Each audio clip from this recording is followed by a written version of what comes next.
2:11 a.m., just east of Taiwan's coastline. On a darkened operations screen, warning zones light up one by one. Live fire areas declared without apology. Minutes later, a missile booster flares briefly over the horizon before vanishing into the night. This isn't a routine drill. This is live ammunition, real trajectories, real consequences. Inside a control room hundreds of kilometers away, officers don't cheer. They lean closer to their screens. Every radar pulse, every timing interval, every coordination gap is being quietly logged. China is sending a message of strength, but in doing so, it may be revealing far more than intended. If deterrence is about fear, why does this moment feel like an intelligence windfall for the other side? And what happens when a show of force turns into a strategic mistake? The Taiwan Strait has always been narrow in distance but vast in consequence. At its tightest point, it spans barely 130 kilometers, close enough for modern missiles to cross in minutes, yet wide enough to demand complex coordination between air, naval, and missile forces. For decades, this strip of water has functioned as one of the world's most sensitive geopolitical fault lines, where deterrence depends less on declarations and more on posture, timing, and restraint. China's military doctrine views the strait through a clear strategic lens. Any future conflict scenario involving Taiwan would hinge on speed paralysis and control of escalation.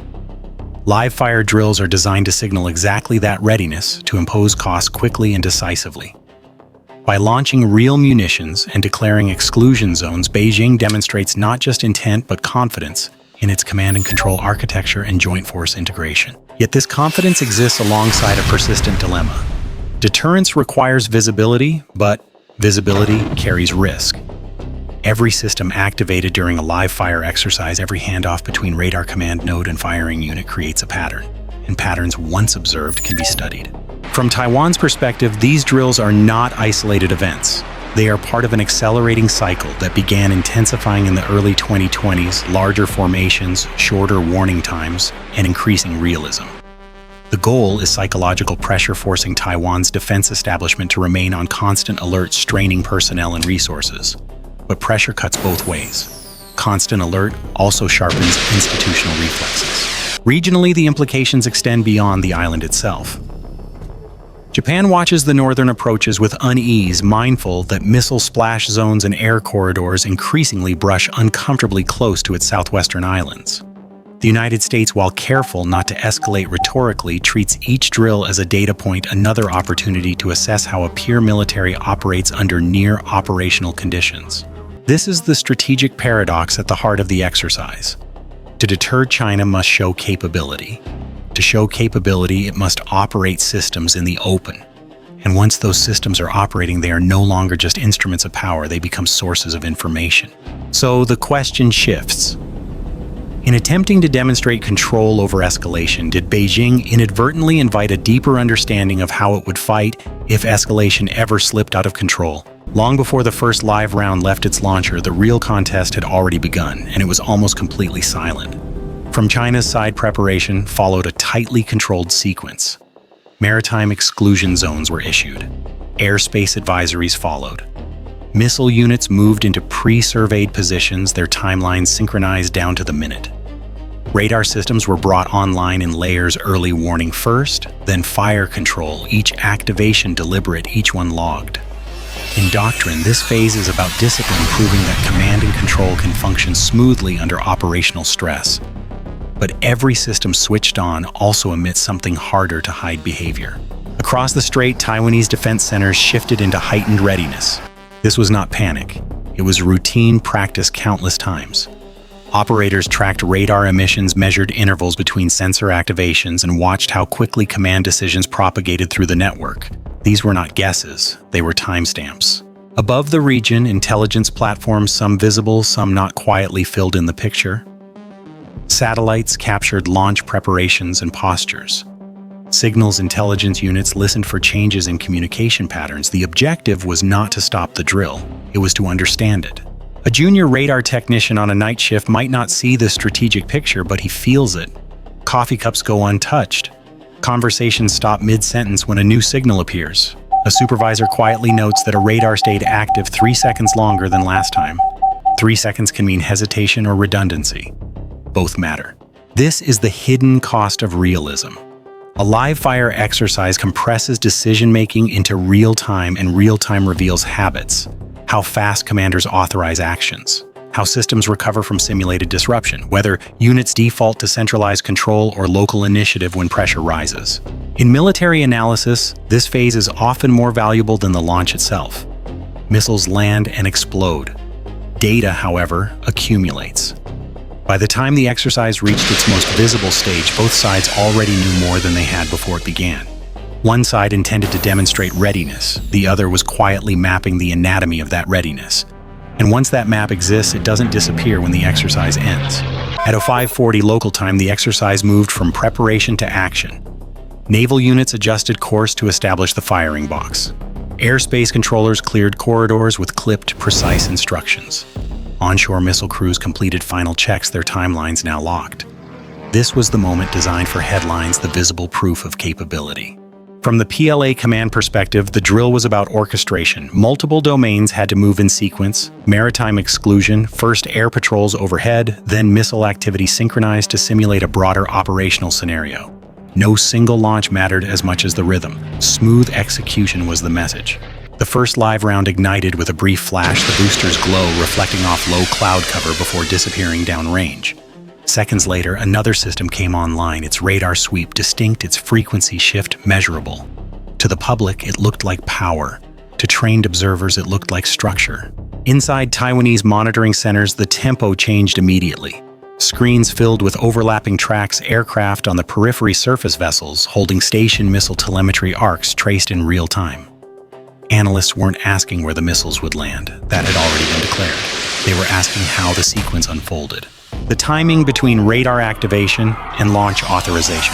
The overlap between air patrols and missile windows. The duration systems stayed exposed before shutting down. These details mattered more than the explosions. As the drill continued, air activity intensified. Fighters operated near the edges of the declared zones, maintaining distance, but testing response times. Each movement triggered a reaction, sometimes immediate, sometimes delayed. Those delays were logged. A senior officer watching the feed noted something subtle: the coordination between different firing units wasn't identical.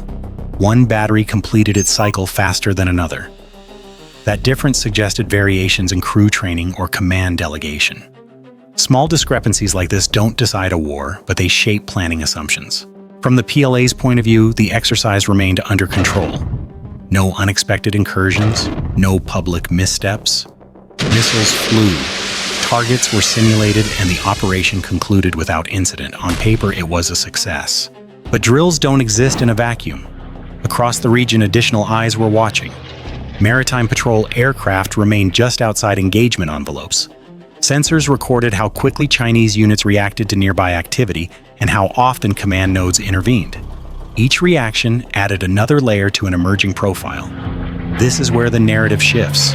A live-fire drill compresses stress decision-making and coordination into a narrow time window.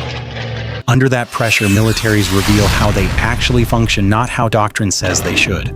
What looks like deterrence on the surface can double as a diagnostic scan for anyone paying close attention. As the final launches concluded and exclusion zones were lifted, the visible phase of the exercise ended. Missiles had flown, headlines were written. But in multiple analysis rooms across the region, the real work was just beginning, replaying timelines, comparing patterns, and updating models. China had demonstrated strength, but it had also demonstrated process. And in modern warfare, process can be just as exploitable as hardware.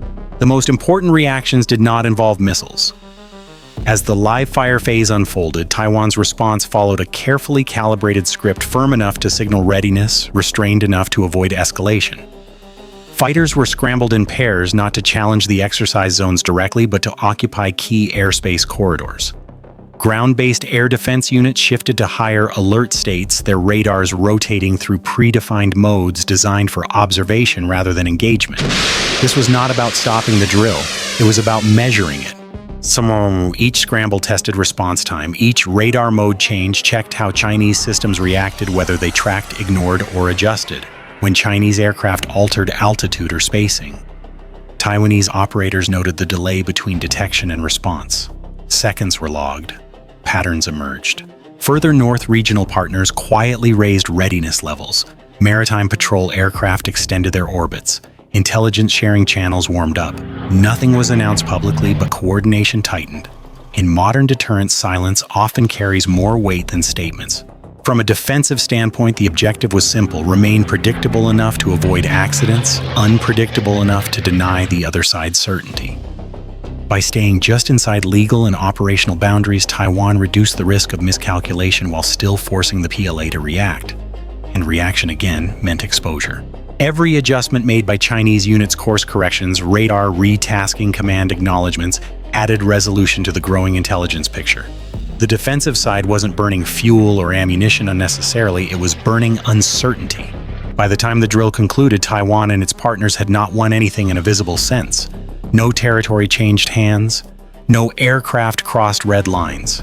But they had confirmed something critical: how fast China reacts when challenged indirectly, how disciplined its units remain under observation, and where flexibility ends and rigidity begins. Those insights don't fade when the exclusion zones are lifted. They get archived, briefed, and folded into future planning. And that is where the cost of the drill truly begins to add up. The mistake was not tactical, it was architectural. By choosing realism over ambiguity, China's live-fire drills exposed the skeleton of its operational system. Modern militaries are no longer judged only by the range of their missiles or the number of their aircraft, but by how information flows between sensors, commanders, and shooters. In this drill, that flow became visible. The first layer of exposure lay in sensor footprint. When radars transition from standby to fire control modes, they reveal coverage, geometry, refresh rates, and prioritization logic. Observers don't need to penetrate the system, only to watch how it behaves. Over time, repeated drills reduce uncertainty about where coverage is strongest, where it thins, and how quickly it can be reoriented. The second layer was command and control latency. Live fire requires authorization chains to operate in real time. Analysts measured the intervals between detection, decision, and execution. Those intervals form a baseline. In a real crisis, deviations from that baseline can signal stress, overload, or disruption. What was intended as a show of decisiveness became a reference point. Third was inter-service coordination. Missile units, air patrols, and naval elements did not move as a single organism. Minor variations appeared. Some units completed cycles faster, others lingered.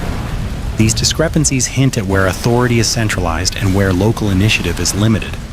In high-intensity conflict, rigidity can be as dangerous as weakness. Finally, there is cost asymmetry. Live missiles are expensive. The intelligence harvested from observing them, patterns, timings, habits, cost comparatively little. One side spent resources to demonstrate power, the other gained insights that will shape future contingency planning. None of this implies failure. The drill was executed safely and professionally. But deterrence depends on controlled opacity.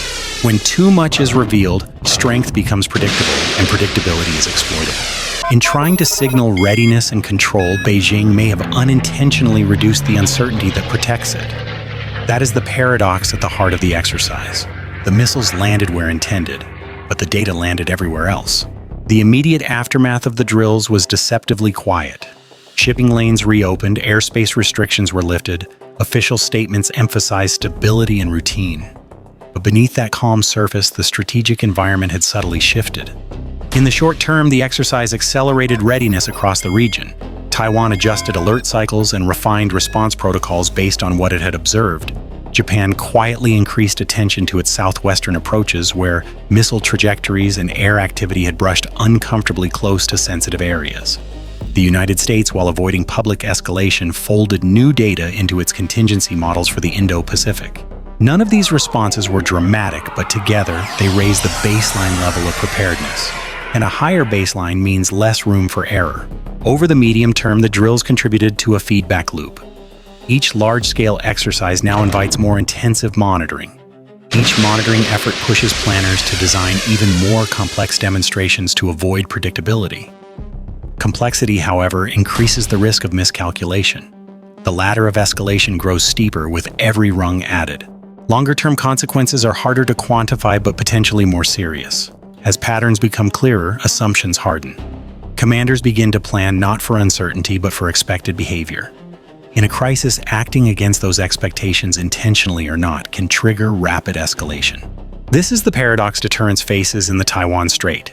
Exercises meant to prevent war can over time normalize the conditions of war. The line between signaling and rehearsing becomes thin. For regional security, the drills did not change borders or alliances. What they changed was perception. How quickly forces can react, how disciplined they remain under observation, and how much they are willing to reveal to prove a point. And once perceptions shift, they rarely reset. What unfolded near Taiwan was not a rehearsal for immediate conflict, nor was it an accident waiting to happen. It was a calculated demonstration of strength.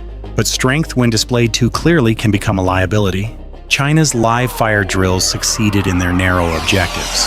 Missiles launched as planned. Forces coordinated across domains. No red lines were crossed. On the surface, deterrence held. Yet beneath that surface, something more enduring took place. A system designed to project uncertainty instead revealed its structure, its rhythms, its habits, and its constraints. In modern warfare, the decisive factor is often not firepower, but information. The side that understands how an opponent thinks, reacts, and coordinates gains options long before a shot is fired. By compressing real-world decision-making into a public exercise, Beijing allowed observers to study its operational DNA. This does not mean conflict is inevitable. In fact, it underscores the opposite. The more transparent a crisis becomes, the more both sides recognize the catastrophic costs of miscalculation. But it also means that future encounters will unfold with fewer unknowns, and fewer unknowns reduce the margin for restraint. For Taiwan and its partners, the lesson is sobering. But valuable preparedness is not just about weapons, but about interpretation. For China, the challenge ahead is balancing deterrence with discretion, showing enough to be taken seriously without showing so much that advantage slips away. In the end, the biggest mistake was not the firing of missiles. It was the assumption that demonstrating power carries no strategic price. The missiles fell into the sea. The consequences, however, will echo far longer. Bye for now.